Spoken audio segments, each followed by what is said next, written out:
하나님 말씀 오셨습니다. 하나님 말씀은 전도서 7장 29절입니다. 하나님 말씀은 전도서 7장 29절 구약성경 955페이지입니다.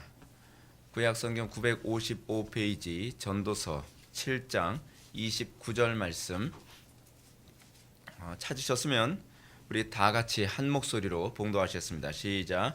내가 깨달은 것은 오직 이것이라. 곧 하나님은 사람을 정직하게 지으셨으나 사람이 많은 꾀들을 낸 것이니라. 아멘. 이 시간은 웨스트민스터 소교리 문답 13번째 강의가 되었습니다. 사람 창조와 타락이라고 하는 부분을 살펴보도록 하겠습니다. 사람 창조와 타락. 소교리 문답 제13문 13문, 14문, 15문을 우리가 좀 보도록 하겠습니다. 먼저 우리가 13문 제가 질문하겠습니다. 여러분들 대답해 주시기 바랍니다. 우리 시조는 창조받은 지위에 그대로 있었습니까?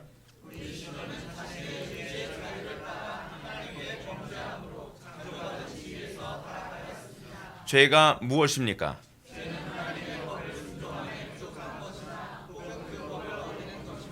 15문입니다. 우리 시조가 창조받은 지위에서 타락하게 된 죄는 무엇입니까? 우리 시조가 창조받은 지위에서 타락하게 된 죄는 그것이 지발이라는 것입니다. 예, 오늘 우리가 이 13문부터 15문까지 보게 됩니다.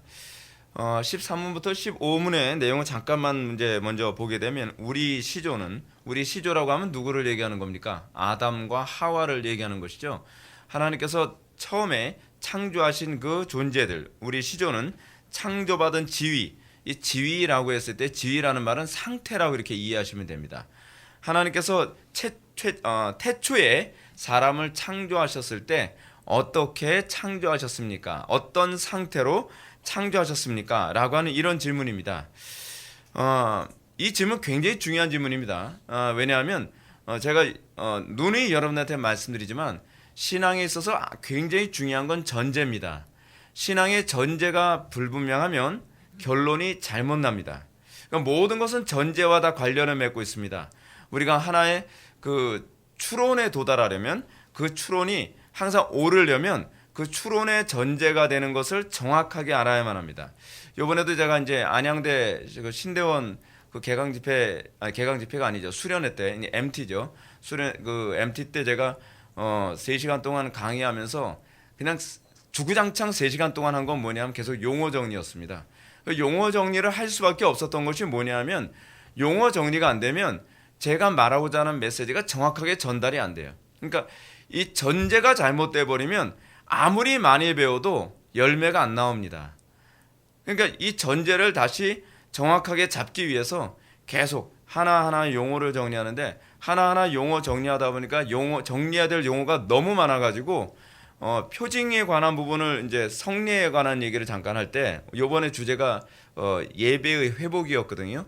그래서 예배의 관계에서 나오게 되는 게 항상 성례가 나올 수밖에 없다 보니까 예배와 관련해서 이 표징 얘기하다가 할 얘기가 너무 많으니까 넘어갑시다 했더니 아니에요, 해주셔야 돼요. 그래서 오케이, 그래서 또 하게 됐는데 이 전제가 잘못되면 다른 것에 대해서 모든 것이 해석이 다 망가져 버리니까 이 정확한 해석이 나오지가 않아요.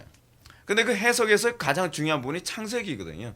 그러니까 창세기 1장부터 3장이 없거나 창세기 1장부터 3장이 왜곡되어져 버리면 성경 전체는요 읽으나 마나입니다. 그러니까 우리가 성경을 너무나 모르거나 너무나 잘못 알고 있는 이유가 뭐냐면 대부분 창세기 1장부터 3장에 관한 그 내용, 그 전제를 제대로 이해하지도 않고 성경을 보고 있다는 게 문제예요. 근데 여러분 이걸 누가 더 잘하냐면 이 마귀도 창세기 1장부터 3장 또는 1장부터 11장까지만 제대로 왜곡해 놓으면 나머지는 손 쓸 필요도 없다는 걸 너무나 잘 알고 있는 거예요. 그래서 고등비평 19세기 고등비평에서 가장 많이 공격을 했던 것이 창세기였습니다. 창세기를 자꾸 옛날 얘기다. 그 내러티브라고 하는 그런 개념도 사실 그것과 다 관련을 맺고 있는 거거든요. 그래서 이 내러티브식 성경 해석 방식이 보수 쪽에서도 그렇게 해석을 하지만 좀 위험해요. 그 주로 이제 리버럴한 쪽에서 이렇게 해석하는 방식인데 성경이 주로 이제 옛날 얘기다 또는 뭐 신화다 뭐 이런 사고 방식과 관련을 맺고 있는 게 내러티브거든요. 근데 그러면서 이 인간의 원죄 문제, 예를 들어서 우리는 이 지위, 인간이 처음 창조됐을 때 어떤 존재인가 했을 때 answer, 이 대답이 뭡니까? 우리의 시조는 자신의 자유의지를 따라 하나님께 범죄함으로 창조받은 지위에서 타락했습니다. 여러분, 오늘 우리가 전도서를 한번 잠깐 봅시다. 전도서 7장 29절 보면 아주 명확하게 나오고 있어요. 내가 깨달은 것은 오직 이것이라. 하나님은 사람을 정직하게 지으셨으나, 하나님께서 우리를 어떻게 창조하셨어요? 죄 없이 창조하셨다는 얘기예요. 죄 없이 창조했으나 사람이 많은 꾀들을 낸 것이라. 사람이 잘못해서, 사람이 꾀를 내서 인간의 그 스스로 범죄하여 이 타락하게 됐다는 것을 전도서에서 얘기하고 있습니다. 이 원죄의 문제를 상징으로 이해하면 곤란합니다. 또는 인간의 이 존재 문제. 그래서 여러분, 창조적 진화론, 이거 아무 의미가 없어요. 거기다 창조라는 말 갖다 붙였다고 해서 달라질 건 하나도 없습니다. 인간이 본래 하나님께서 창조하셨을 때 선하게 창조했느냐, 그렇지 않으면 인간이 선하게 창조됐는데 타락했느냐, 이런 부분이 중요한 거지. 여러분, 진화해서 사람이 됐다, 뭐 아메바는 하나님이 창조하셨는데 하나님의 창조를 무시하는 건 아닌데 하나님이 창조하셨는데 그 창조한 것이 진화해서 사람이 됐다, 그리고 그거를 딱 간추려 가지고 하나님께서 사람을 창조하셨다, 이런 식으로 얘기한 거라고 그렇게 얘기하게 되면은 그거 더 교활한 겁니다. 더 교활한 거예요. 그 사람들은 자꾸 이렇게 어떻게 그러면 갑자기 땅에서 나냐? 하나님 하실 수 있죠. 예. 그건 미신이 아니에요. 그렇기 때문에 그분이 전능하신 분이시죠. 예. 그래서 이 창조받은 지위에서 타락했다라고 하는 이 타락에 관한 부분과 관련해서 뒤에서 좀 더 이제 언급하게 됩니다. 그 죄가 무엇인가에 관한 얘기, 죄에 관한 전제, 죄를 어떻게 이해해야 될 것인가. 항상 우리가 관심 갖는 것, 특히 우리 교회가 관심을 갖는 것은 전제예요. 제가 이제 그 신대원생들하고 얘기 나누면서 그런 얘기했습니다. 토론할 때에, 그렇지 않으면 우리가 가지고 있는 사고를 상대방한테 정확하게 전달할 때에 우리가 관심을 갖는 것은 문장이 아니라 용어고 전제다. 그리고 그 전제를 규정하는 것은 용어예요.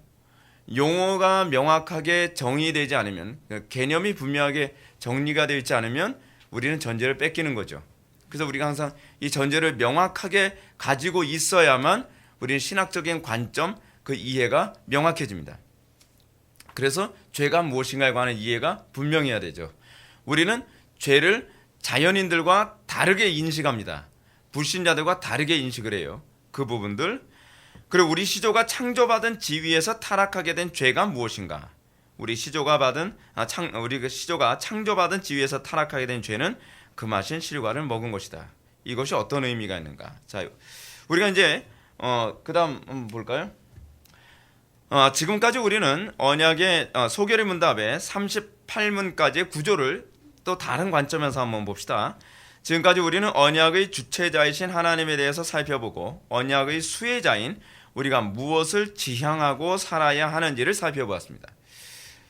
언약의 주체자인 하나님에 대해서 살펴봤고, 언약의 수혜자인 우리가 무엇을 바라보며 무엇을 지향하며 살아야 하는가. 이제부터는 인간의 죄와 예수 그리스도의 구원에 대해서 살펴볼 것이고, 그 기본 구조는 이렇습니다. 13문부터 19문을 보게 되면 인간 스스로는 이 죄의 상태에서 벗어날 수 없다고 하는 것, 이것을 계속 논증하고 있습니다. 인간의 전적 타락, total inability와 total depravity 부분을 여기서 이제 가르치고 있어요. 이게 13문부터 19문에서 끊임없이 얘기하는 이 믿음의 대상입니다. 믿어야 될 것. 우리가 소개를 본다 제3문에서 뭐라 했죠? 우리가 성경이 우리에게 요긴하게 가르치는 것, 중요하게 가르치는 것이 무엇이냐? 그것은 뭐라고 얘기했어요? 첫 번째, 우리가 하나님에 대해서 믿어야 될 것과, 그렇죠? 그 믿어야 될 것에 관한 목록이 사실 이거죠. 13문부터 38문. 근데 그 믿어야 될 것 뭐예요? 인간은 전적으로 타락했다. 인간이 전적으로 타락했다라고 하는 이 전제가 제대로 인식되지 않으면 여기서 이제 펠라기안이 되고 세미펠라기안이 되고 그리고 개혁주의가 되는 거예요. 뭐 여러분, 저는 지금 여러분한테 이 얘기할 때 지성에 호소하는 거 아닙니다. 여러분들이 인식을 어떻게 했냐에 관한 문제예요. 머리로 아는 문제가 아니라 인식에 관한 문제, 인식. 그 인식이라는 얘기를 좀 다시 한번 해봅시다. 여러분, 인식은 뭡니까? 우리 인식 기관이 여러 개가 있죠. 뭐 예를 들어서 눈도 있고 코도 있고 귀도 있고 뭐 촉각도 있고, 그래서 오감을 우리는 인식 기관이라고 얘기합니다. 근데 우리가 인식 기관을 어떤 지식으로만 얻는 것은 굉장히 1차원적이죠. 그렇죠? 예를 들어서 우리는 이렇게 생각합니다. 우리는 정보라고 하는 방식으로 사과는 달면서 쉬다. 우리는 이 1차원적인 하나의 그 문자로나 정보로 사과가 어떤 것인지를 우리는 알 수 있습니다. 그런데 그것이 인식은 아니에요. 그냥 정보를 얻은 거죠. 그렇죠? 근데 인식을 하게 될 때는 어떻게 인식을 하게 됩니까? 그것을 만져보고 그리고 깨물고, 여러분들 그 식감도 굉장히 중요하잖아요. 그렇죠? 그리고 맛보고 뭐 그러는 전반적인 그 색깔을 보고, 그런 모든 과정을 통해서 우리는 사과에 대해서 인식을 하게 됩니다. 그러니까 우리가 자꾸 인식이라고 하는 이 부분을 너무 정보적인 차원에서만 이 제한해서 이해하는 경향이 있어요. 그걸 인식이라고 착각을 해요. 그건 정보예요, 정보. 인식은 그것을 내가 전인격적으로 오감을 통해서 완전히 흡수되어지는 것이 인식입니다. 그래서 우리가 내가 무능한 존재, 내가 전적으로 타락한 존재고 전적으로 무능한 존재다. 이게 바로 이제 total depravity, total inability를 지금 얘기하고 있는 건데, 그거를요 여러분들이 삶 속에서 인식을 해요. 내가 내 힘으로, 그러니까 여러분 왜 율법을 강론해야 된다 그랬죠? 이거 인식시키기 위해서예요. 개혁자들이 끊임없이 강단에서는 율법을 강론해야 된다라고 얘기하는 건 우리가 전적으로 타락하고 난 이후부터는 이게 인식이 안 돼요. 인식이 아무리 가르쳐줘도 머리로는 알겠는데 실제로는 이게 인식이 안 된단 말이에요. 왜 내가 전적으로 무능해? 내가 하면 되던데, 내 노력으로 뭔가 되던데, 내 지식으로 뭔가 되던데, 내 수단과 내 방법으로 뭔가 되던데, 내 힘으로 왜 구원을 못 받아? 이 인식 작용이 잘 안 되는 사람이 어떤 사람이 돼요? 펠라기안이 되거나 세미 펠라기안이 되는 거예요. 여러분 펠라기안이 어떤 사람인가? 펠라기안이라고 하는 사람은 펠라기우스라고 하는 사람이거든요. 펠라기우스를 추종하는 사람을 펠라기안이라고 그래요. 그렇죠? 이 펠라기우스라고 하는 사람이 있었습니다. 이 사람은 인간이 전혀 타락하지 않은 존재라고 생각해요. 그러니까 소위 동양식으로 얘기하면 성선설을 믿는 사람이에요. 인간은 태어날 때서부터 뭐 원죄가 자시고 그런 거 없다. 인간은 착하게 태어났다는 거예요. 그래서 인간은 자기가 스스로 노력하면 구원받을 수 있다고 생각하는 거죠. 그게 이제 펠라기안적이거든요. 근데 펠라기안처럼 되는 이유가 무엇이냐면 이게 인식이 안 되는 거예요. 인간이 타락했다든지 인간이 무능하다는 게 인식이 안 되는 거예요. 왜냐? 내 힘으로 되거든요. 내 힘으로 나의 삶의 문제를 내 힘으로 얼마든지 구원할 수 있다고 여겨지거든요. 그러니까 우리를 보면 이상한 거예요. 아니 되던데 내 삶의 문제 굳이 내가 곧 기도해 가면서 하나님 의지하지 않아도 뭐 내가 열심히 노력하면 좋은 대학도 갈 수 있고, 내가 열심히 노력하면 사업에도 성공할 수 있고, 나는 실패라는 걸 몰라. 뭐 이런 사람들이 자꾸 이제 펠라기안이적 사고가 되는 거죠. 내가 노력하면, 난 결단만 하면 나는 같은 죄 반복해서 앉아. 제가 펠라기안이 될 가능성이 굉장히 많았거든요. 왜냐하면 제가 어렸을 때서부터 저는 그 아래서 태어났기 때문에 우리 어머니께서 하지 마. 그러면 같은 잘못을 두 번 다시 반복을 잘 안 했어요. 그래서 우리 부모님이 참 저 키우기 편했다는 거예요. 왜냐하면 이거 하지 마. 그럼 그럼 그걸로 끝이에요. 똑같은 잘못을 잘 반복 안 했거든요. 그러니까 저는 제가 죄인이라는 걸 인식을 못 하게 하는 거예요. 인식이 안 돼요. 맨날 부흥 강사들이 하나님 앞에 죄인인 걸 회개하십시오 그러는데 나는 죄가 없는데. 난 죄가 없는데 라고 하는 게 이게 얼마나 끔찍한 사고인지 저는 인식을 사실 잘 못했거든요. 근데 하나님께서 저한테 어려움을 주시면서 내 힘으로 나의 삶이 구원이 안 되더라고요. 그게. 그러면서 인식이 되기 시작하는, 그게 인식이거든요. 그게 인식. 정보로는 알고 있어도 몸으로는 인식이 안 됐던 거예요. 근데 제가 펠라기안에서 소위 칼빈주의로 가는 데까지는 시간이 굉장히 많이 걸렸죠. 여러분 군대에서 그런 얘기 하지 않습니까? 신병이 딱 오게 되면 이런 얘기 하죠. 야, 너 이쪽 침사에서 여기까지 오는데 너 얼마나 걸릴 수 있어? 예, 0.1초면 갈 수 있습니다. 놀고 있네. 나 3년 걸렸어. 무슨 소리냐면 이 신병서부터 이제 병장이 되면 좀 빼치카에 가깝게 이제 자리를 잡잖아요. 옛날에 군복무 한 3년 할 때는 이제 계급이 올라가면 짬밥이 올라가면 병장 제대하고 나면 말년 제대하면 이 위치가 조금씩 배치카에 가까워져 가는 거예요. 예. 그 신병이설 어떻게 해요? 추운데 문가에 있고 그리고 짬밥이 올라가면 점점 배치카에 이제 가까워서 거기다 라면도 끓여 먹을 수 있는 그런 자리까지 가는 거예요. 그런 식으로 우리는 너무 그 인식이 잘 안 되는 거예요. 인식이 우리는 이쪽 침상에서 저쪽 침상까지 가는데 0.1초면 될 것 같은데 안 된단 말이죠. 한 군생활 2년 이상 딱 하다 보면 이게 인식이 너무 잘 되죠. 아, 이게 참 쉬운 게 아니구나. 하나님께서 우리가 전적으로 타락했다는 걸 인식시키기 위해서 하나님께서 일단은 우리에게 정보를 제공하시고 그리고 환경을 통해서 우리에게 끊임없이 그리고 강단의 설교를 통해서 그리고 저같이 못된 목사가 맨날 쥐어 박으면 아, 인간은 전적으로 타락했구나. 나는 정말 말씀대로 살 수 없구나라고 하는 걸 자각하면서 처음에는 저를 미워하지만 시간 가서 저를 사랑하게 되죠. 예, 그게 참 은혜죠. 예. 그리고 이제 20문부터 22문까지는 구원은 우리 외부 즉 오직 그리스도로부터 오게 됨. 이제 이거를 이제 인정하게 됩니다. 인간이 전적으로 이게 얼마나 논리정연하게 여러분 이 소결의 문답이 이렇게 기록된지 몰라요. 1차적으로는 인간이 얼마나 타락한 존재인가를 13문부터 19문까지 그거를 딱 설명해주고 난 다음에 고로 어떻게 되는 거예요? 구원은 우리 내부에서 나올 수 없다는 거예요. 내 노력으로 되지 않고 내 명상으로 되지 않고 내 수행으로 되지 않고 전 수행으로 되는 줄 알았어요. 저는 제가 그랬잖아요. 제가 막 수행을 많이 했다고요. 단전호 같은 것도 하고 뭐 그 마인드 컨트롤도 해보고 마인드 컨트롤 제가 했더니 저는 그 별거 다 해봤거든요. 그래서 6시에 일어나서 6시에 일어나서 계속 자기 전에 제 스스로에게 계속 최면을 거는 거예요. 그럼 6시 딱 되면 눈이 딱 떠져요. 신기해요. 근데 몸은 안 일어나져요. 눈만 떠지고. 그래서 그때 다시 깊은 묵상에 또 다시 그래서 이건 아닌가 봐. 그래서 구원은 오직 외부로부터 온다는 걸 인정을 하게 될 때에 그리스도를 붙잡으면 이제 여기서 이제 되는 거죠. 왜 우리가 그 기도를 안 하는가? 왜 오늘날 한국 교회가 그토록 그리스도를 붙잡는데 인색한가? 그 이유가 뭐냐면 사실은 13문부터 19문까지의 이 부분부터 제대로 안 되고 있는 거예요. 제가 보기에는 오늘날 개혁주의 교회를 다니는 개혁파 교회를 다니는 상당수의 그리스도인들이 인간의 전적 타락을 교리적으로는 너무 잘 알죠. 칼빈은 이렇게 얘기했고요. 누구요? 에드워즈는 이렇게 얘기했고, 로이드 존슨은 이렇게 얘기했고, 얘기를 했다는 건 아는데 문제는 내가 인식이 안 되는 거예요. 내가 그리스도를 간절하게 붙잡아야 될 만큼 그 구원이 외부로부터 온다는 것을 인식을 잘 못하겠는 거예요. 그러니까 이제 이 오직 그리스도로부터 오게 됨 이게 인식이 안 되니까 그리스도를 붙잡음까지가 안 되는 거죠. 그래서 요즘 어때요? 전반적으로 교회들이 다 기도가 죽어버렸잖아요. 이게 아주 심각한 문제인데 풍요가 가져다 준 선물이죠. 23문부터 28문은 예수 그리스도께서 이루신 일의 결과가 무엇인가? 어떻게 해요? 그 구원이 우리에게 어떻게 적용되어지는가? 그렇죠? 이제 그런 얘기가 이렇게 진행되어지는 겁니다. 자, 그러면 다음 한번 넘어가 볼까요?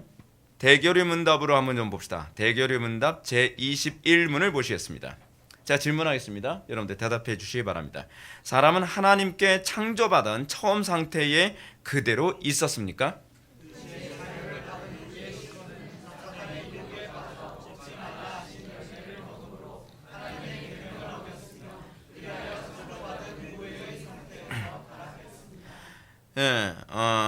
사람은 하나님께 창조받은 처음 상태 그대로 있지 않았습니다. 그래서 사탄의 유혹을 받았다고 해서 사탄이 우리를 타락시킨 건 아닙니다.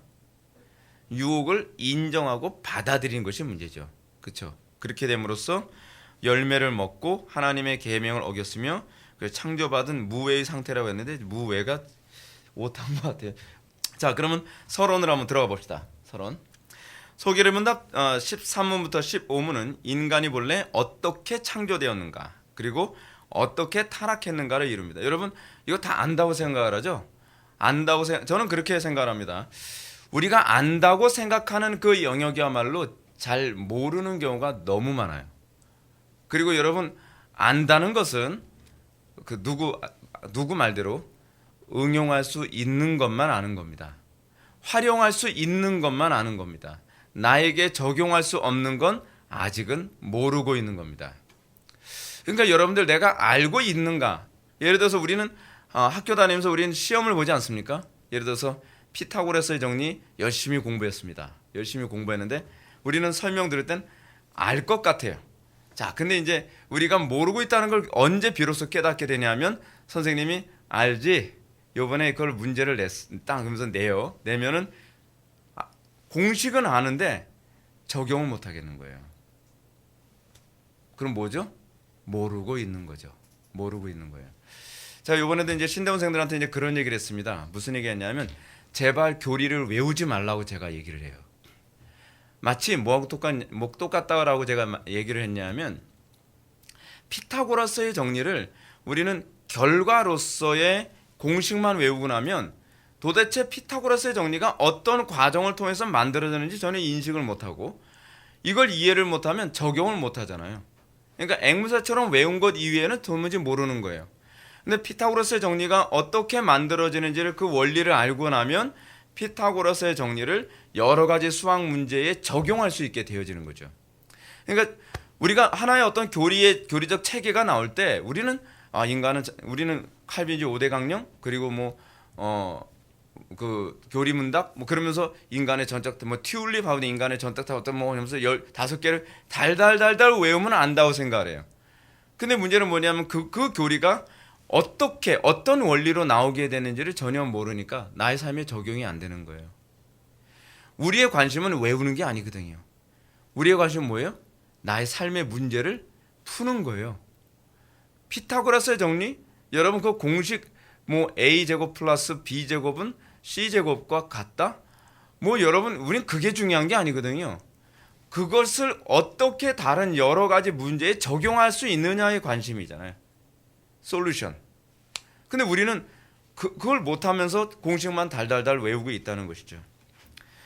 그래서 우리가 인간의 타락의 문제, 우리는 본래 어떻게 창조되었고 어떻게 타락했는가, 이거를 제대로 이해하고 나면 우리는 오늘날에도 거듭난 이후에 또 어떻게 사단으로부터 계속 유혹을 받고 있는지를 다 우리는 간파해낼 수 있게 되는 거죠.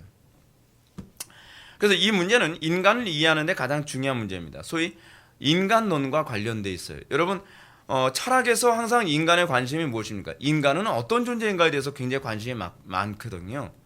인간은 만물의 척도인가? 이거 누가 하는 소리예요? 프로타고라스가 인간은 만물의 척도다. 인간은 뭐다?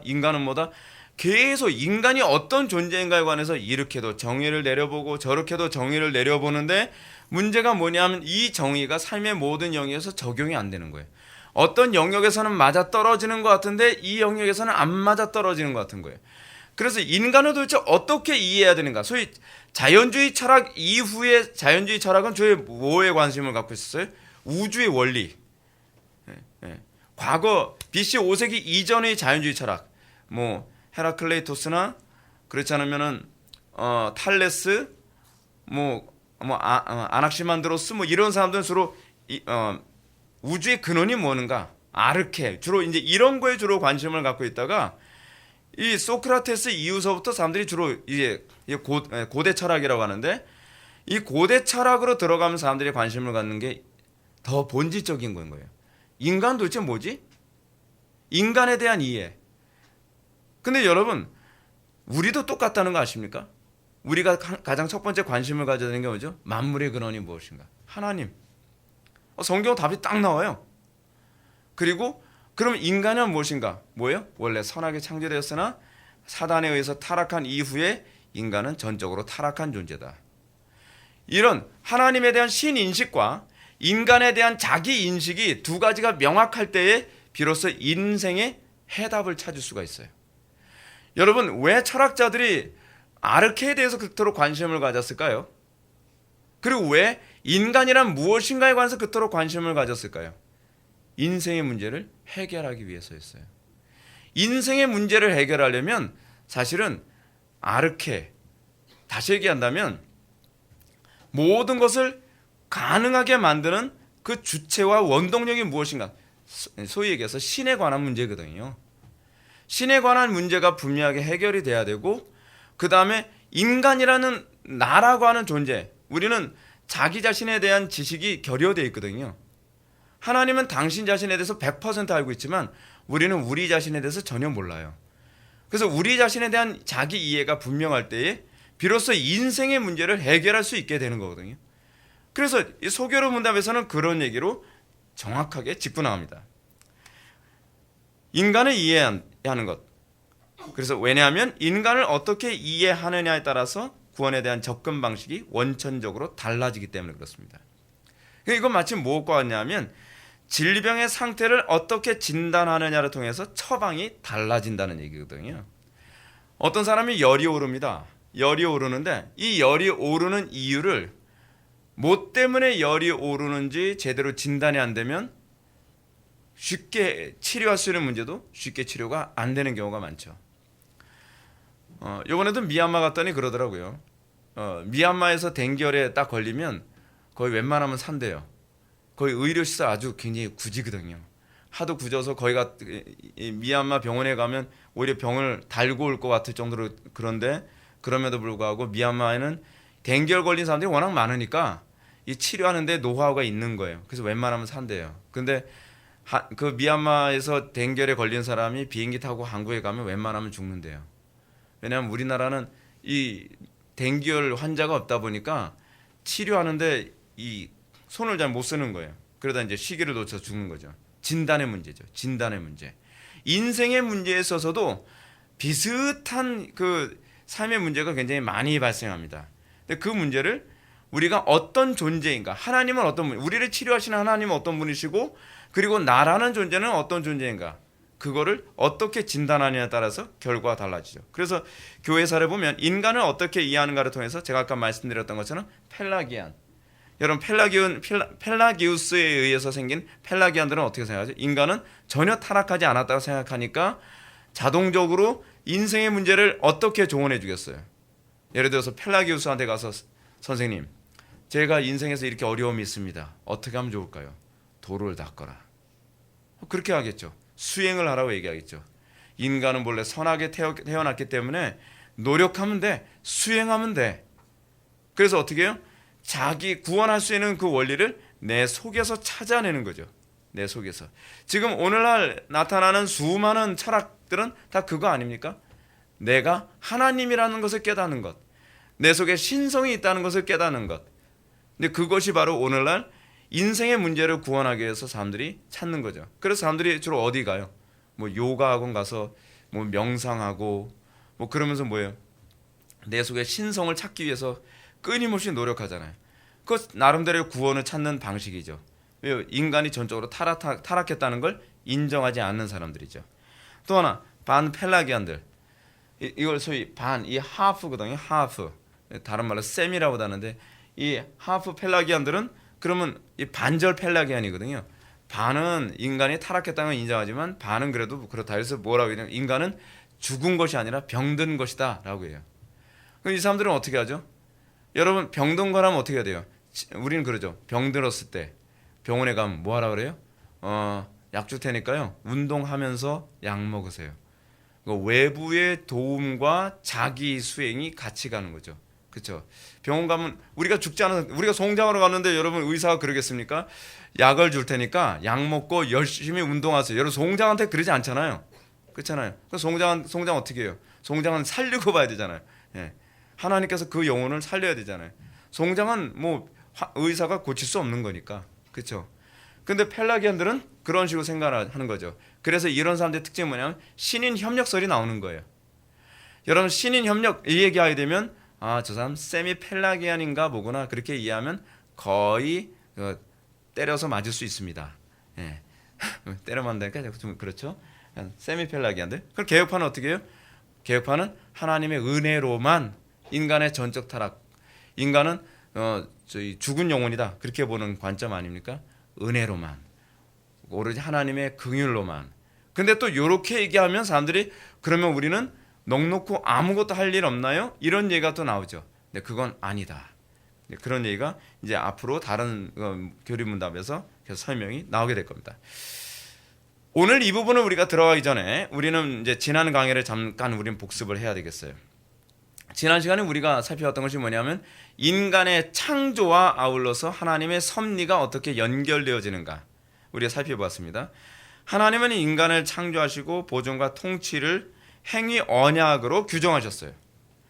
그 섭리라고 하죠. 보존과 통치를요. 인간은 하나님의 언약, 즉 통치 안에 있으면 보존되지만 언약을 거부하면 보존되지 못합니다. 이게 이제 사실은 태초에 하나님께서 인간과 맺은 언약의 개념이에요. 놀라운 사실은 이 보존과 통치, 즉 섭리의 관점을 염두에 둘 때 인간 타락의 예정을 이해할 수 있습니다. 인간 타락의 예정을 뭐로 이해를 해요? 우리는 섭리론적으로 이해해요. 그러니까 우리는 결정론적으로 인간 타락을 이해하지 않습니다. 우리는 섭리론적으로 이해합니다. 하나님의 언약 안에서 보존과 통치라고 하는 이 상관관계가 복잡하게 얽혀가면서 하나님의 작정하심이 이것이 성취돼요.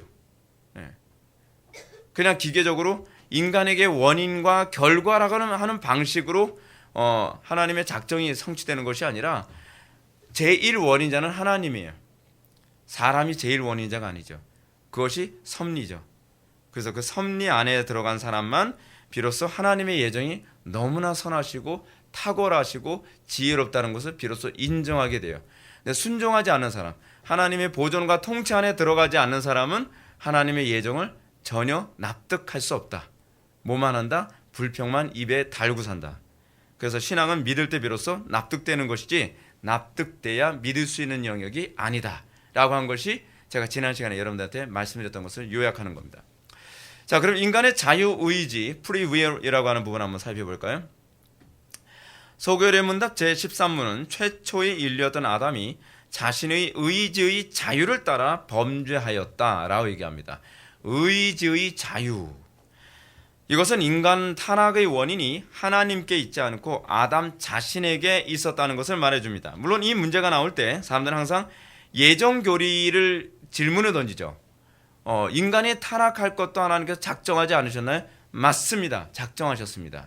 근데 우리는 자꾸 예정, 작정이라는 개념을 자꾸 어떤 식으로 인식하죠? 하나님의 독재 행위라고 자꾸 생각을 하죠. 그렇죠? 그거 의미하는 게 아닙니다. 그러니까 예를 든다면 여러분 믿음이라고 하는 이 단어를 하나 볼 때에 우리가 오해하는 부분이 뭐죠? 내가 믿어야만 된다고 생각을 하잖아요. 근데 사실은 믿음은 내가 믿는 게 아니죠. 믿음이라는 단어가 물론 우리는 현상적으로는 내가 믿는 것으로 나타나요. 그렇죠? 근데 믿음이라는 단어가 우리에게 말해주고자 하는 핵심적 메시지는 뭐냐면 은혜예요. 은혜라는 말을 얘기하고자 하는 거예요. 하나님의 은혜로 되는 것이지 인간의 힘으로 되는 게 아니라는 얘기예요. 그래서 이 믿음이라는 것은 내가 믿는 것이 아니라 하나님의 은혜로 믿어지는 거죠. 그렇죠? 그래서 이것이 은혜의 또 다른 표현이 믿음이에요. 그래서 솔라 피데와 솔라 그라티아가 같이 가는 겁니다. 이것과 관련해서 예정이라는 단어도 그래요. 예정이라는 단어는 하나님께서 누구는 구원받기로 작정하셨고 누구는 유기되기로 작정하셨다라고 하는 소위 결정론적 차원에서의 인식의 문제가 아니에요. 물론 구원하기로 작정됐기도 하고 유기되기로 작정되기도 했어요. 왜 이랬다 저랬다 해요. 결과적으로 얘기하자면 그런 거란 얘기예요. 근데 우린 자꾸 결과론적인 것만 보기를 좋아하잖아요. 우리나라 사람들 꼭 그러잖아요. 공식 가르쳐주면 선생님 그러니까 결론이 뭐예요? 선생님이 뭐래요? 과정을 보려니까 그러면 애들은 아니 공식만 외우면 되잖아요. 공식만 외우면 나타나는 특징이 뭐예요? 문제를 못 풀어요. 그게 우리의 문제라니까요. 우리는 예정론이라고 하는 결론만 보지 예정론이 나오게 되는 그 오묘한 섭리와 과정은 인식을 하려 들지 않는단 말이에요. 왜요? 하나님과 관계가 안 좋거든요. 그래서 그렇지 하나님은 자기 멋대로지 그럴 줄 알았어. 이거 우리는 이렇게 생각하기 위해서 예정론을 사용한단 말이에요. 근데 우리가 구원받고 난 이후에는 어떻게 해요? 예정론을 그렇지 하나님은 선하시지. 똑같은 예정론인데 하나님에 대한 믿음이 생기면 우리는 그 예정론을 어떻게 보냐면 하나님이 모든 걸 주관하신다는 의미로서의 용어라는 걸 알게 돼요. 그러니까 언어의 한계성이에요. 언어의 한계성. 이 단어가 이 용어 하나가 하나님의 편협함을 드러내는 표현이 아니라 하나님의 주권을 드러내는 표현이란 말이에요. 하나님께서 모든 것을 다스리시고 하나님께서 당신의 모든 선하심과 지혜로 이 세상을 주관하신다는 표현이 예정이에요. 예정을 그렇게 이해하시는 것이 예정을 비교적 지혜롭게 바르게 이해하는, 성경적으로 이해하는 방식입니다. 그래서 우리는 하나님의 예정은 섭리적입니다. 섭리적, 결정론적이 아니라 섭리적이에요.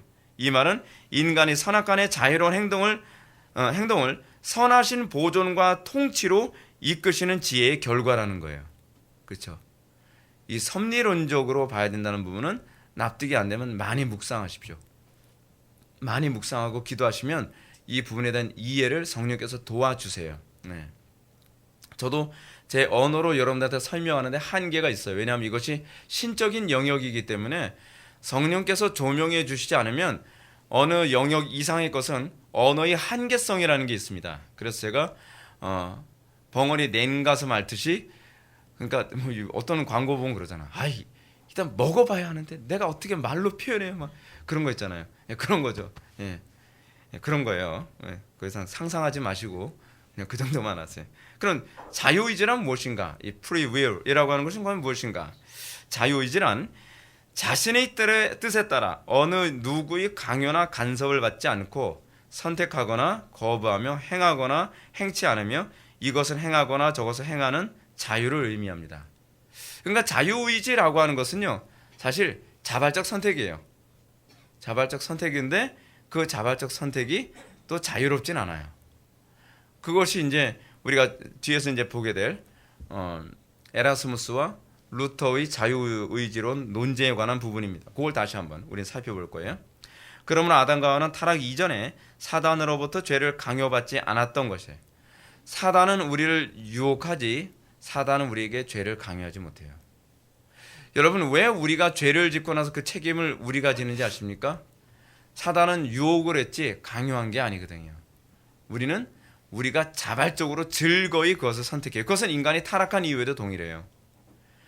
인간이 여러분 어떤 범죄를 저질렀을 때 우리는 그것을 자발적으로 죄에 빠져요. 근데 거듭난 이후에는 상황이 좀 달라지죠. 거듭난 이후에 요한일서는 뭐라고 얘기합니까?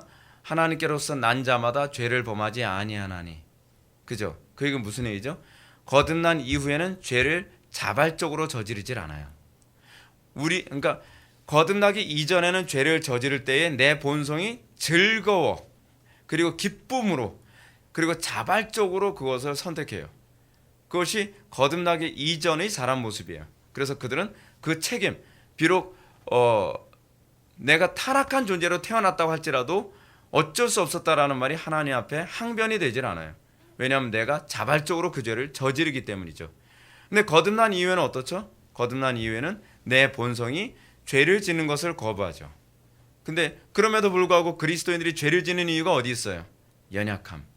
그렇죠? 그 연약함. 또 어떤 이유가 있을까요? 교육적 방식. 하나님께서 우리를 교육하시기 위해 그거를 허용하세요. 그렇죠?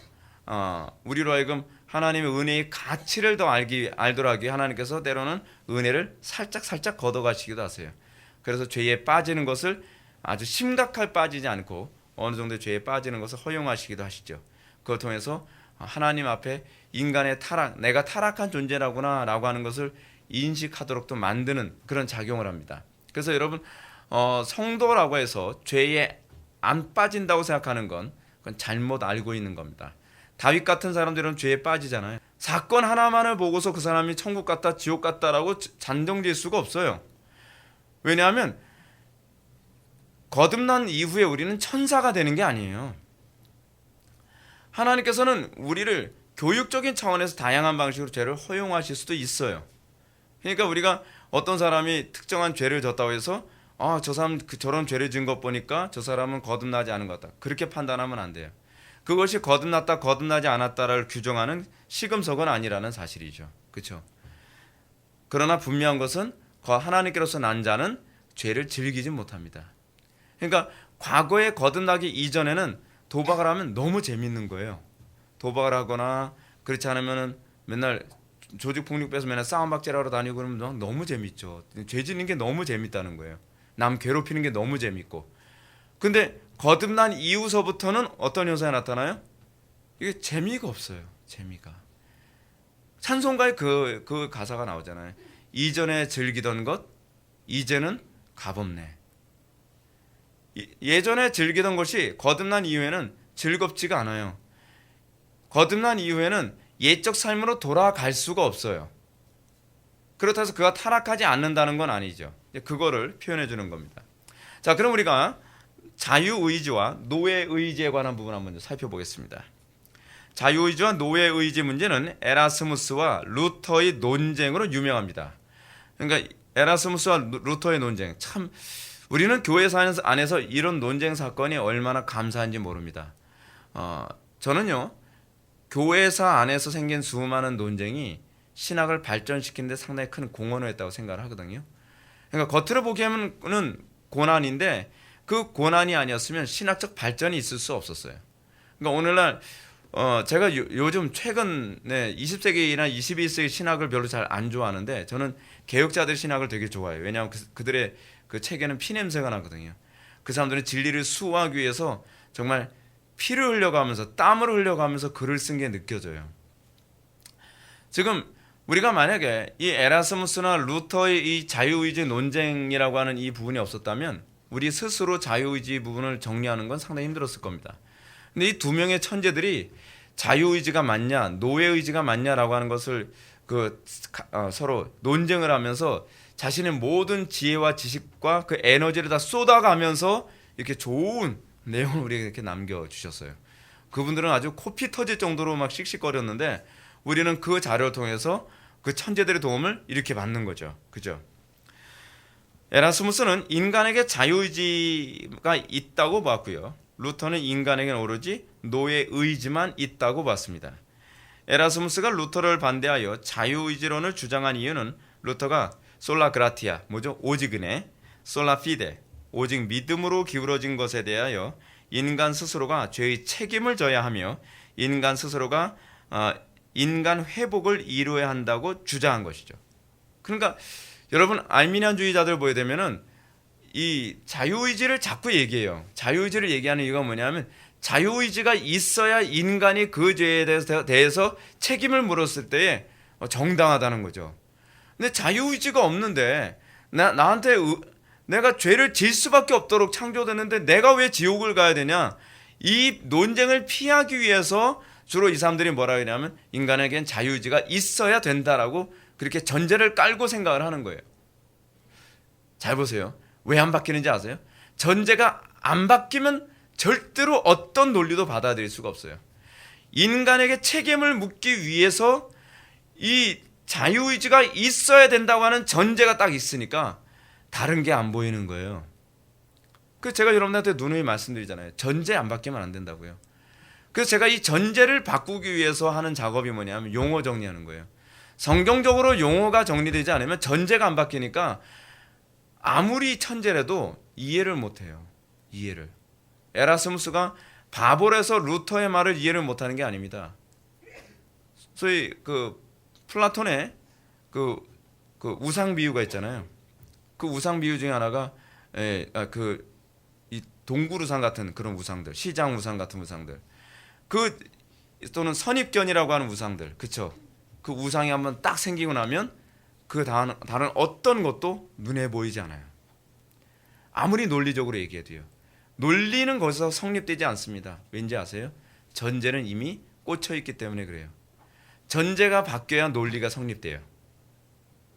그래서 전제가 바뀌지 않은 상태에서는 목소리만 커집니다.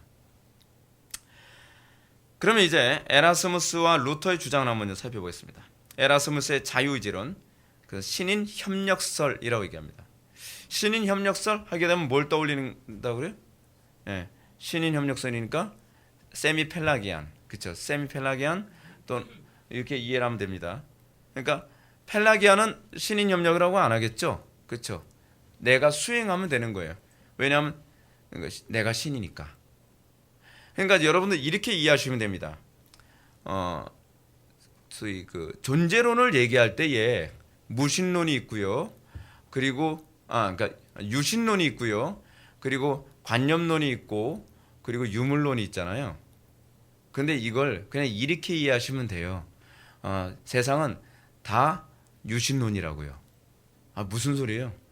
그러니까 신을 눈에 보이는 신으로 규정했느냐? 그러니까 내 밖에 있는 것을 신으로 규정했느냐? 그래서 내가 신이냐는 것을 그냥 이렇게 나눈 것뿐이에요. 사실은요. 내 관념을 신으로 보면 관념론이고, 내 물질을 신으로 보면 그게 그 유물론이 되는 거예요. 내 밖에서 신을 찾게 되면 그게 유신론이 되는 거죠. 그러니까 세상은 다 결국 우상 숭배예요. 다 신론이 다 있어요. 근데 그 신을 어디다가 그 고정을 시켰느냐에 따라서 유신론이냐, 관념론이냐, 유물론이냐 그렇게 이해할 뿐이에요.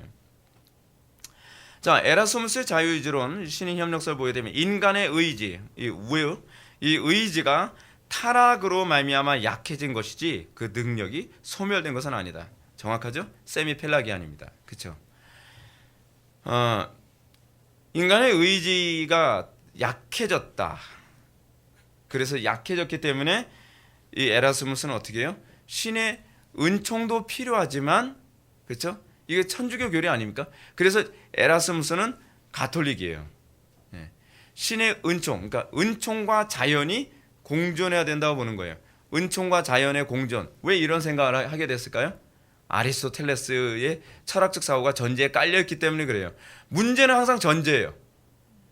제가 계속 말씀드리지만 이 전제가 바뀌지 않으면 여러분들 제 설교 아무리 들어도 여러분들은 안 바뀝니다. 설교의 궁극적 목적이 뭔지 아세요, 여러분? 전제 바꾸는 거예요. 근데 그 전제라는 게 뭔지 아세요? 하나님이에요. 여러분들 하나님을 누구로 두느냐에 따라서 비로소 여러분들이 설교가 들리기도 하고 안 들리기도 하고 그러는 겁니다. 두 번째, 노예의 의지를 설교나 글로 공포하게 되면 인간은 더욱 윤리적으로 약해지고 게을러지며 악을 더 자행하게 된다. 이게 전제가 이렇게 돼버려서 그래요. 근데 제가 여러분들한테 그런 말씀 드렸죠. 인간이 믿음으로 거듭났다고 하면서 믿음으로 구원받았다고 하면서도 불구하고 우리가 왜 자꾸 선을 행하지 않는다 그랬죠? 감사가 없어서 그래요. 감사. 정말 하나님의 은혜에 대해서 감사해야 되면 감사의 표현으로 나오는 것이 뭐라 그랬죠? 내가 거룩하니 너희도 거룩하라요. 그 거룩이 뭐로 표현되어져요? 성화로 나타나는 거잖아요. 성화. 성화는 구원의 조건이 아니에요. 지금 에라스무스는 구원의 조건으로 성화라고 하는 것을 딱 걸어놔야 이 인간들이 무서워가지고 선을 행하지, 인간에게 구원은 받았으니까 선을 행해 라고 얘기하게 되면 이게 자발적으로 선을 행할 인간이 없다라고 생각한 것이 에라스무스예요. 이걸 인간의 거듭난 상태가 뭔지를 모르니까 그런 거예요. 거듭난 상태가 뭔지. 인간이 거듭나게 되면 어떻습니까? 그 은혜에 대한 감격이 있고 감사가 있으면 선을 행하라, 도덕적으로 살아라, 율법을 지켜라라고 아무리 얘기하지 않아도 그 감사의 표현으로 어떻게 해요? 하나님께 헌신된 삶을 살게 된다는 거예요. 그게 거룩이라는 거죠. 근데 그걸 모르는 거예요. 왜요? 그러니까 인간론에 대한 인식이 잘못돼서 그래요. 인간론과 관련을 맺고 있죠. 세 번째, 인간의 자연적 능력을 사용하여 구원회로 능동적이고 적극적인 준비를 할 수 있고 또 그렇게 해야 한다. 감리교에서 주로 이렇게 얘기하죠. 내가 동아줄을 잡아야지 구원을 받는다는 거예요. 그렇죠? 하나님께서는 은혜를 부어주세요. 모든 사람들에게 은혜를 부어주시죠. 그래서 설교를 하게 되면 모든 사람에게 동아줄이 둥둥둥둥 다 내려오는데 내가 결단해서 동아줄을 안 잡으니까 지옥 가는 거라고 얘기하는 거예요. 근데 그게 얼마나 위험한 얘기인지 아십니까? 동아줄을 내가 잡는 건 좋은데 그거를 10년, 20년, 50년, 60년 동안 동아줄을 잡기가 힘들잖아요. 내가 구원을 받는 것이고 내가 선택하거나 내가 의지를 사용하지 않아서 구원을 못 받는 것이다 라고 나에게 책임을 돌리는 것이 좋을 것 같은데 사실은 그것의 궁극적인 백그라운드에 감춰진 의도는 뭐 있어요? 구원은 내가 결정한다는 거예요. 내가 하나님 노릇 하겠다는 얘기거든요. 그거를 딱 감추기 위해서 뭐라고 얘기해요? 그래도 지옥 가는 인간에게 책임을 물을 수 있어야 되잖아요. 뭐 이런 식으로 얘기하는 거죠. 교활하게. 근데 사실은 그게 아니죠. 진짜 의도는 다른 데 감춰져 있는 거죠. 내가 하나님 노릇 하겠다는 거예요. 그러니까 성경 우리들에게 어떤 식으로 얘기할까요? 자, 좋아. 그러면 니네들의 의지로 한번 내가 은혜를 베풀어 준 걸 니네들이 잡는다고 하자. 그러면 아버지가 잡는 게 더 안전해요? 아니면 어린아이가 아버지의 손을 잡는 게 더 안전해요? 아빠는 뻣뻣하게 이러고 있어요. 애가 벼랑에서 아빠 손을 딱 잡았는데, 여러분 어느 쪽이 안전하겠습니까? 이게 바로 알미니안주의고 이것이 세미펠랑이안이거든요. 그러면 천국은 누구만 가요? 의지력 독한 인간만 가는 거죠. 네. 그럼 맨날 뭐래? 이 의지가 약해가지고 맨날 의지 탓하죠. 성경에서 여러분 회개를 촉구할 때 의지를 촉구하는 게 아닙니다. 의지를 촉구하는 게 아니에요. 하나님의 은혜를 구하라고 얘기하는 거죠. 예. 세 번째로, 네 번째, 이건 에라스무스가 한 말입니다. 자유의지의 자유로운 선택 능력이란 우리를 영생애로 인도하는 구원을 수용하든가 아니면 그것을 배격하는 능력이다. 이것이 이제 에라스무스가 얘기하는 자유의지의 문제예요. 하나님의 그 복음을 내가 받아들일 것인가 내가 거부할 것인가는 내가 결정한다는 거예요. 근데 여러분 틀렸다는 거 어디서 나오죠? 바울이 그 누굽니까? 그 빌립보에서 복음을 전할 때 그 빌립보에서 복음을 전해 들은 여자가 있었죠. 루디아가 복음을 접할 때 어떻게 했죠? 어떻게 했다 그랬죠? 하나님께서 그 마음을 열어 복음을 듣게 하셨다. 내가 마음은 여는 거 아닙니다. 하나님께서 마음문을 열게 하시는 겁니다. 그러니까 사실은 에라스무스의 논리는 성경적으로 맞지가 않아요. 그럼 루터의 노예 의지로는 한번 볼까요? 루터는 인간에게 의지의 능력이 없다고 한 것이 아니라 이 의지의 능력이 은총 없이는 구원과 하나님의 뜻을 이루는 측면에서 노예 상태에 놓여 있다는 말이다. 실제로 여러분 출애굽기에서 바로가 마음이 강팍하게 되는 것을 어떻게 얘기하고 있죠? 하나님께서 그 마음을 굳어지게 하셨다라고 얘기하고 있어요. 여러분 그래서 우리가 하나님 경외해야 되는 겁니다. 하나님은요 우리의 마음을 여시기도 하시고 우리의 마음을 굳어지게도 하시는 분이십니다. 그러니까 에라스무스가 얘기하는 것이 인간에게 의지의 능력이 없다는 그런 의미가 아니라 이 의지의 능력이 하나님의 은총에 달려 있다는 거예요.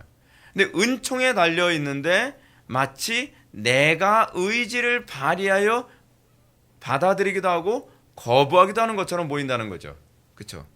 그래서 우리가 뭘 구해야 되는 거예요? 은혜를 구하는 게 옳아요. 그럼 또 이렇게 얘기하죠. 목사님, 은혜를 구하는 것도 의지가 아닌가요? 아니에요, 여러분. 은혜를 구하는 것조차도 은혜예요. 그건 순환 논리 아닌가요? 순환 논리 맞아요. 근데 그것이 성경적 논리예요. 그래서 처음부터 끝까지 은혜예요. 처음부터 끝까지. 두 번째, 은혜 없이는, 이건 루터가 한 말입니다. 은혜 없이는 인간의 의지와 이 의지의 노력이 무효하다. 그러니까 처음부터 끝까지 은혜예요. 우리는 끊임없이 결단을 얘기하는데 결단의 문제가 아니라 은혜가 부어지면 결단하게 돼요. 은혜가 부어지면 그리스도를 간절하게 붙잡게 돼요. 근데 내 힘으로 그리스도를 붙잡으려고 하면 어때요? 끝까지 못 붙잡아요. 여러분들 제가 자꾸 그리스도를 붙잡아라 하게 되면 여러분들은 자꾸 의지로 자꾸 붙잡으려고 하잖아요. 이게 말귀가 알아들어져야 되는데 의지로 붙잡으란 얘기가 아니에요. 믿음으로 붙잡으란 얘기예요. 이게 말귀가 알아들어지는 사람은 보기에는 좀 믿습니다. 네 번째, 인간의 의지가 죄악의 노예라고 할 때에 인간이 죄를 범하는 것은 결코 강요에 의해서 끌려가듯이 범하는 것이 아니에요. 마치 나는요 죄를 범하고 싶지 않았는데 마치 귀신에 사로잡혀서 억지로 우리 그 영화 많이 보잖아요. 영화에서 보게 되면 악령에 딱 사로잡혀가지고 자기는 원치 않은데 막 이렇게 하는.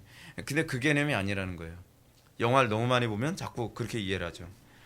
근데 그것이 아니라 의지적 작용에 의해 인간 스스로 원하기 때문에 범하는 거예요.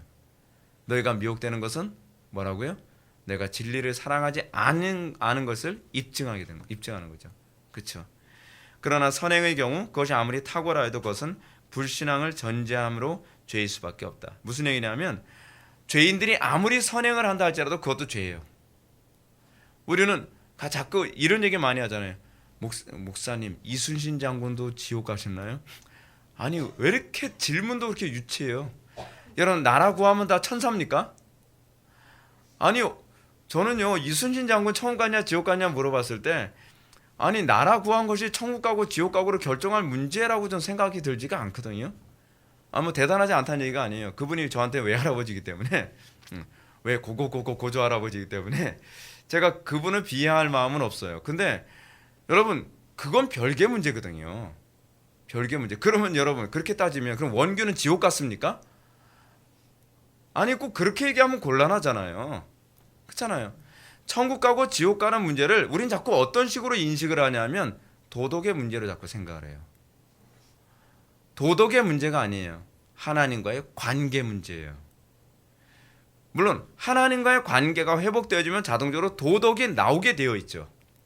도덕이 관계에서 나온다고 생각하지 않고 그러니까 도덕이 하나님과의 관계를 만들어낸다고 자꾸 생각을 하는 것이 이게 문제인 거예요.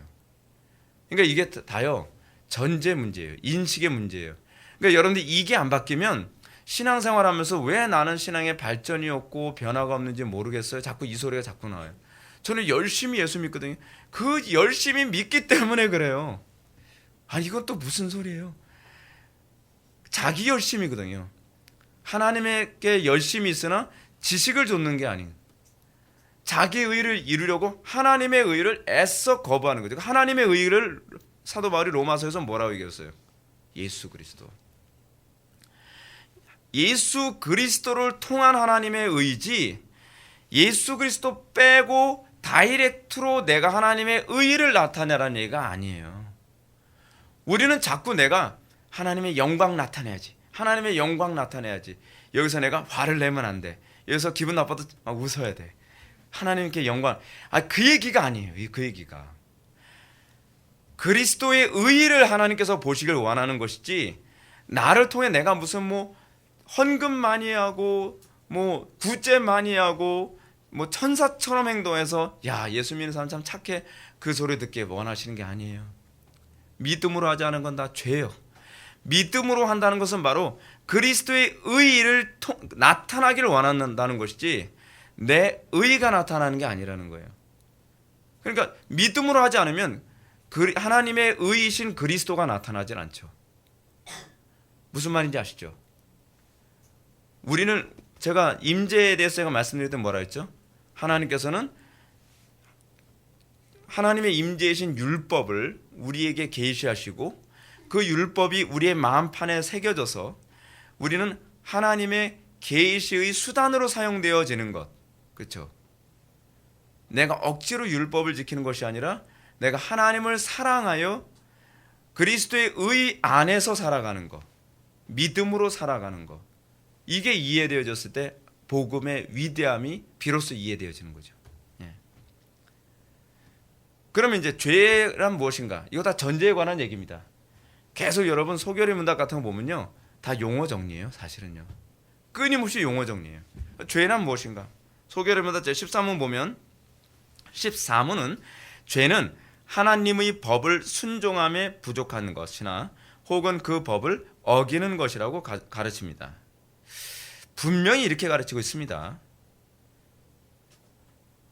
죄라고 하는 것은 어떤 죄를 어기는 것으로만 우린 자꾸 인식하잖아요. 우린 자꾸 이렇게 생각을 하죠. 제가 오늘 주의 성수 못했어요. 주의 성수 했냐 안 했느냐가 중요한 게 아니죠. 부족함은 다 죄예요. 주의 성수를 안 한 거나 별반 차이가 없어요. 우리는 오히려 내가 주의 성수를 하는 것을 통해서 자기 의의를 자꾸 만들잖아요. 그 율법적 의의죠. 율법적 의의. 근본적으로 신앙의 목적은 뭐냐면 자기 만족이 아니라 하나님을 만족해 하는 거예요.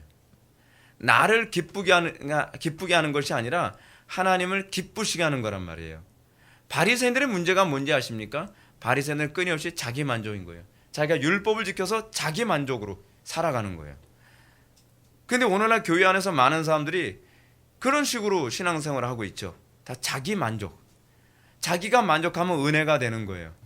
자기가 만족하지 않으면 은혜가 안 되는 거예요. No. 그게 아니에요. 하나님께서 만족하셨으면 되는 거예요. 그것이 거룩이라고 그랬죠.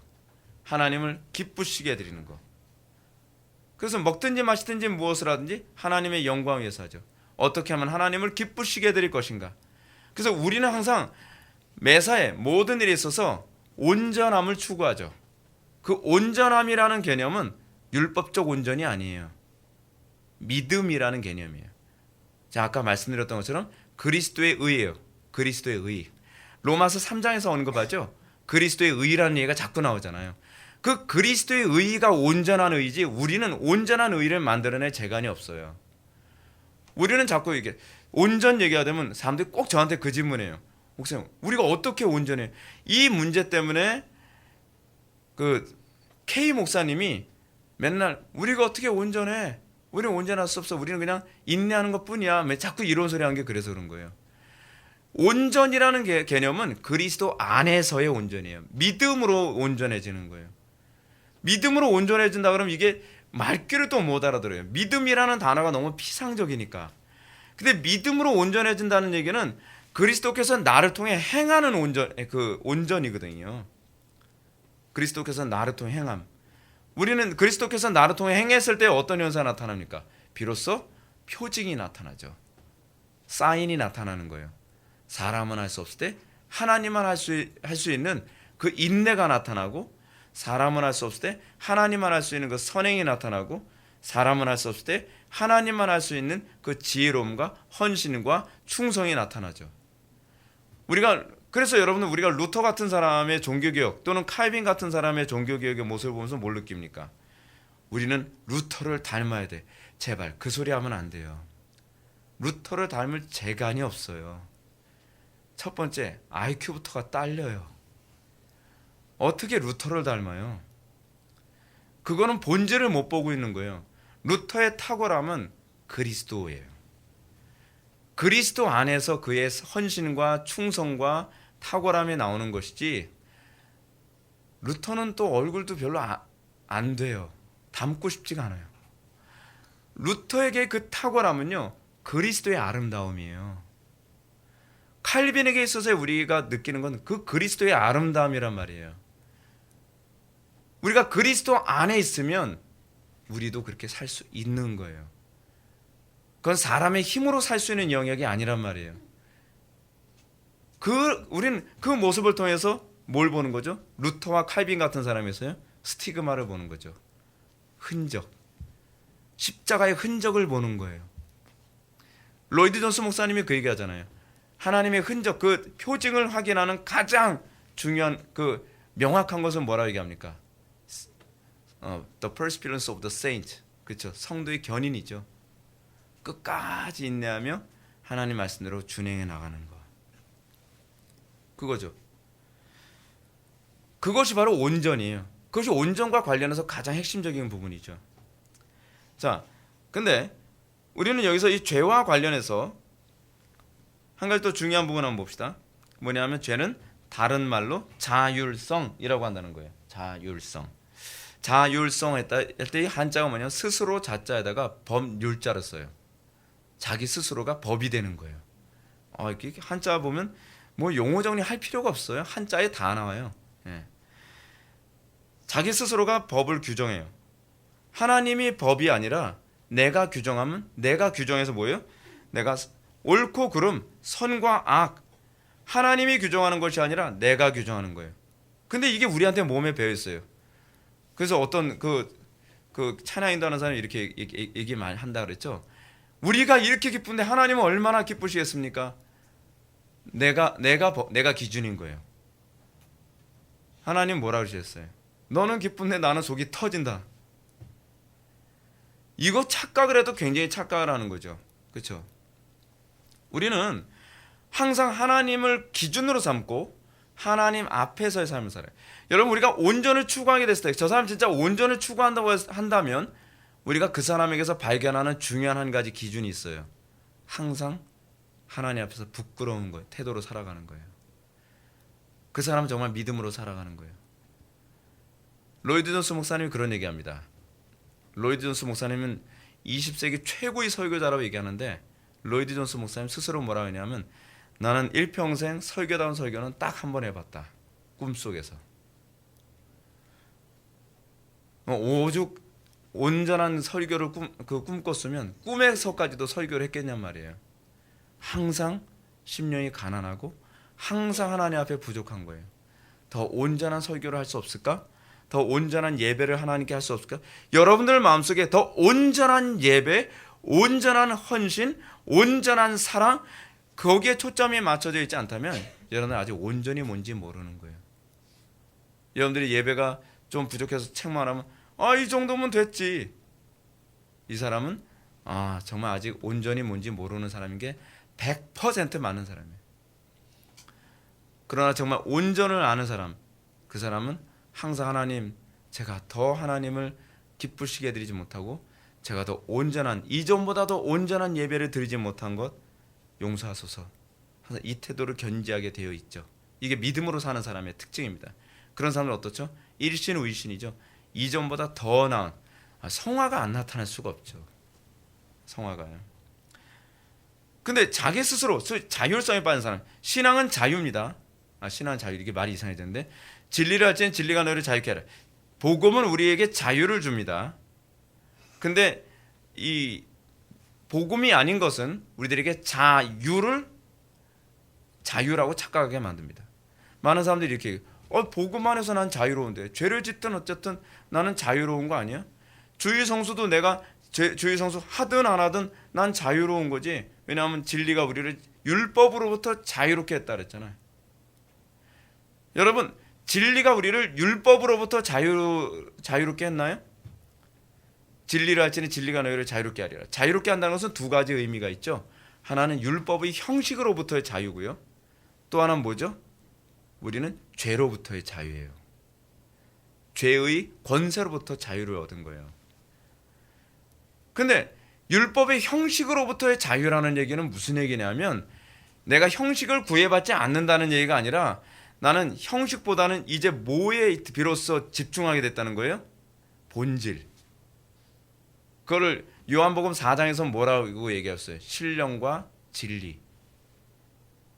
그것이 바로 예수님께서 오시면, 예수님께서 말씀하신 그 성령이 오시면 이제 사람들이 하게 되어질 예배가 그거라는 거 아니에요. 그 사람들이 이제는 뭐예요? 이 산에서 예배하는 것이 옳으냐, 저 산에서 예배하는 것이 옳으냐, 그런 얘기했다면, 신령과 진정으로 예배하는 사람들 어때요? 우리는 예배를 의무적으로 억지로 하는 것이 아니라 이제는 어떻게 해요? 예배를 기쁨으로 하게 된다는 거예요. 형식을 부정한다는 것이 아니라 형식을 넘어선다는 얘기예요. 이게 자유예요. 그 제가 자유를 뭐라고 얘기했죠? 공부하기 싫어하던 학생이 공부를 억지로 하게 되면 이게 뭐예요? 이게 억압이죠. 이게 노예 노릇이죠. 근데 비로소 공부가 재미있다는 것을 알게 됐대. 그 학생이 공부를 안 합니까? 아니죠. 그 학생은 그 공부하는 시간을, 오히려 그 카테고리가 옛날에는 나에게 율법으로 여겨졌는데, 그 공부하는 시간과 수업 시간, 이 모든 것이 나에게 오히려 기쁨이 돼요. 그게 자유죠. 그게 자유라는 거예요. 근데 자율은 뭐예요? 자율. 난 내 마음대로 살겠다는 거예요. 내가 법인 거예요. 내가 법. 그래서 이 자율적으로 살아가는 사람들의 특징이 뭐냐면, 기준이 하나님이 아니라 나다 보니까 옳고 그름 뭐 이런 것을 자꾸 하나님이 규정하지 않고 내가 규정해 만들죠. 그 대표적인 케이스가 이제 실존주의자들이에요. 성경을 자기 멋대로 얘기하죠. 그래서 이것과 관련된 것이, 이 사람이 선악을 알게 하는 일에 우리 중에 하나같이 되었으니, 선악을 알게 하는 일, 우리같이 하나 되었다. 무슨 얘기예요? 자율적인 존재가 됐다는 얘기예요. 창세기 3장 22절은 이런 모습은 사사기에서 그때 이스라엘의 왕이 없으므로 사람마다 자기 소견에 옳은 대로 행하였더라 라고 하는 거죠. 오늘날 다 그렇잖아요. 신앙생활에 자기 소견에 옳은 대로 신앙생활하죠. 스피노자, 간단하게 읽고 말하겠습니다. 끝낼게요. 스피노자는 선악의 개념을 이렇게 관념으로 보았습니다. 만약 사람들이 자유롭게 태어났다면 그들이, 이게 여기서 또 문제가 뭐냐면 전제예요. 전제. 그래서 가정을, 만약 사람들이 자유롭게 태어났다면 이런 것을 가정을 이렇게 하고 나니까 답이 틀려버리는 거예요. 그들이 자유로운 동안에는 아무런 선과 악의 개념도 형성되지 않았을 것이다. 나는 오직 이성에 의해서만 인도되는 이러한 사람을 자유롭다고 말했다. 여기서 이성을 오류 없다고 보는 소위 아리스토텔레스주의에 지금 빠져 있는 거죠. 따라서 자유롭게 태어나서 자유롭게 존속하는 사람은 단지 타당한 관념만을 가짐으로 아무런 악의 개념도 가지지 않는다. 따라서 그는 선의 개념도 갖지 않는다. 이게 얼마나 심각합니까? 그러니까 항상 추론은요, 전제가 잘못되면, 가정이 잘못되면 추론이 심각해져요. 패스. 실존주의에서 죄란 무엇인가? 실존주의 교황이라 불리는 사르트르는 윤리, 즉 죄의 개념을 완전히 허물었어요. 그는 의지의 행동을 윤리라고 규정했습니다. 뭘 얘기하냐면 내 의지에 충실하게 살아가는 것이 선이야. 그러니까 자기 의지를 부정하지 않고 내 의지에 충실해 살아가는 거예요. 예를 들어서 차를 몰던 사람이 비를 맞고 있는 사람을 차에 태워주거나 태워주지 않거나 내 의지에 충실하게 살아가면 나는 선한 거예요. 선과 악을 누가 규정하죠? 내가 규정하는 거예요. 오늘날 교회 안에서 그런 사람들 되게 많지 않습니까? 자기 의에 빠져서 선과 악을 내가 규정해. 그런 사람들의 특징이 뭐냐면 목이 곧아요. 설교 들으면서도 눈 하나 깜짝 안 해요. 왜냐하면 자기 스스로는 자기가 정당하다고 자꾸 생각하는 거거든요. 이게 문제죠. 공산주의에서는 뭐가 선이죠? 이념에 충실한 게 선이에요. 그래서 이념에 충실해서 아버지나 자식을 총으로 쏴 죽이면 그게 선인 거예요. 동무 박수 치는 거죠. 번영신화에서는 뭐가 선이죠? 번영과 행복이 선이에요. 이게 심각합니다. 선의 기준을 하나님에게 두지 않고 사람에게 두면, 오늘날에는 뭐가 선이죠? 다른 종교 비판하지 않는 게 선이에요. 오직 그리스도에게만 구원이 있다라고 해야 되면 이거는 악으로 규정돼요. 사람에게 선의 기준을 제공하게 되면 얼마나 혼란스러워지는지를 잘 볼 수 있습니다. 아담이 타락하게 된 죄는 무엇인가? 소결의 문답 제15문은 하나님께서 금하신 실과를 먹은 것이라고 가르칩니다. 이거 십계명으로 한마디로 얘기하면 하라 하지 말아요. 똑같죠? 똑같아요. 그러니까 에덴 동산에서도 하나님께서 아담과 하와에게 명령한 건 이거를 먹어라, 이거는 먹지 말라예요. 율법을 두 개로 나누면 그거 아닙니까? 해라, 하지 말아요. 신약 성경의 관점에서 봤을 때 이 두 가지 명령은 단순한 허용과 금지 명령이 아니에요. 그것은 자유와 자율에 관한 문제예요. 그렇죠? 다시 말해서 여호와를 하나님으로 삼을 것인가? 그러니까 하나님의 법을 따를 것인가? 아니면 내가 만든 법으로 살 것인가에 관한 문제. 자신을 하나님으로 삼을 것인가에 관한 문제. 법을 어디다 두냐가 그것이 하나님을 규정해요. 항상 여러분 국가에서도 뭐가 왕이죠? 법을 통제하는 사람이 왕이죠. 그렇죠? 그래서 렉스라고 하는 개념이 나잖아요. 법이 곧 왕이다. 법의 주체를 누구로 삼느냐에 따라서 그가 우상숭배자냐 아니면 신자냐를 여기서 규정합니다. 그래서 하나님의 뜻대로 살면 영생이고 하나님의 뜻대로 살지 않고 내가 자율적으로 내가 법을 규정하면 지옥 가는 거죠. 쉽게 얘기해서요. 사단의 유혹의 특징 봅시다. 사단은 하나님의 명령과 경고를 가볍게 여기도록 했습니다. 그러나 하나님은 죄를 하나님의 법을 순종함에 부족하거나 혹은 어기는 것 이렇게. 사단은 아담에게 자신에게 제일 좋고 유익한 것은 스스로 결정할 수 있다고 생각하도록 했습니다. 사단은 아담에게 죄는 인간에게 해로운 것일 뿐이라고 시사했어요. 그러면 자신에게 해가 되지 않고 또 타인에게 직접적인 해가 되지 않는다면 죄로 여길 이유가 없다고 생각했습니다. 오늘날 표현의 자유, 그렇지 않나요? 행복 추구권, 그거 아닌가요? 나에게 이익이 되면, 나에게 행복을 가져다 주면 선이라고 생각하는 거죠. 에피큐리안하고 굉장히 흡사하지 않나요? 여러 가지 철학이 다 뒤엉켜 있는 것이 오늘날 우리가 살고 있는 시대의 모습입니다. 나가게. 인간의 구원의 문제를 이해하기 위해 무엇보다 시급한 것은 인간이 본래 어떻게 창조됐으며 어떻게 타락하여 이런 비참 가운데 떨어졌는가를 아는 것입니다. 소결의 문답은 최초의 인류가 어떻게 창조되었고 타락했는지를 가르칩니다. 그리고 그 타락의 근원인 죄가 어떤 것인지를 가르칩니다. 이것이 바르게 전제적으로 이해되어져야 돼요. 신자가 이 고백에 믿음으로 반응할 때 인간은 전적으로 타락한 존재이므로 스스로 자신을 구원할 수 없음을 인정하게 됩니다. 이는 구원이 오로지 외부로부터 구원이 주어져야 한다는 얘기죠. 여기엔 하나님의 은혜와 긍휼만 필요할 뿐입니다. 기도하시겠습니다. 사랑이 많으신 하나님, 우리가 오늘 이 시간 소결의 문답 제13문부터 15문을 살펴보면서 죄의 기원이 무엇이고 무엇이 죄이며 인간의 어떤 존재이고 어떻게 타락하게 됐는지를 우리가 살펴보았습니다. 우리가 배운 이 모든 것을 잊고 끝나는 것이 아니라 깊이 묵상하여 내 것으로 만들고 우리가 날마다 믿음으로 살아가는 것이 무엇인지를 바로 깨달아 하나님의 영광 드러내는 삶을 살 수 있게 하여 주옵소서. 예수님의 거룩하신 이름으로 기도올렵나이다. 아멘.